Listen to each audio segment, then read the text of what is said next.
Okay. Pour the powder in the bottom of the test tube. There. Okay. Now, add a couple of drops of water. Okay.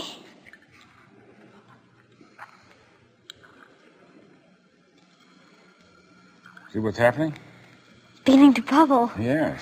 Okay, you want to put the water down, because we'll let the test tube fill up, and I'll light this punk. Meanwhile, I want you to tell me about oxygen. Well, oxygen is very important to us because we breathe it. Mm-hmm. Where do we get it? From the air, because oxygen is a very special ingredient in the air. Mm-hmm. It's also a special ingredient that makes fires possible, because that's what oxidation means. Something is combining with the oxygen in the air. Yeah. Okay. So whenever you see something burst into flame in normal life, you would know that it's getting a good supply of oxygen.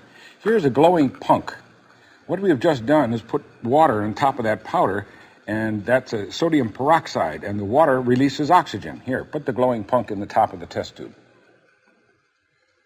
Wow. Blow it out again. Just keep doing that. Pops. Yeah. See, because when you hold the punk in the air, it doesn't get enough oxygen. When you put it in a pure supply of pure oxygen, why, it gets enough to burst into flame. In fact, that's a sort of standard chemical test for oxygen. If you put a glowing splint in a gas and it bursts into flame like that, you know that it's oxygen. Okay? Keep the glowing punk and come around over here to the other side where I have a piece of white paper. Now, you can get another supply of oxygen from a chemical called potassium nitrate. By the way, you shouldn't try any of these at home because of the fire, right? Okay, in this case, I dissolved the potassium nitrate in water and used it as a paint to paint on this piece of paper. What do you see? Nothing, just these dots. Yeah, black dots. Well, I put those black dots in the middle of a trail. Touch the glowing punk to that black dot right there. Now give me the punk, and I'll start one over here. Now, you see what's happening?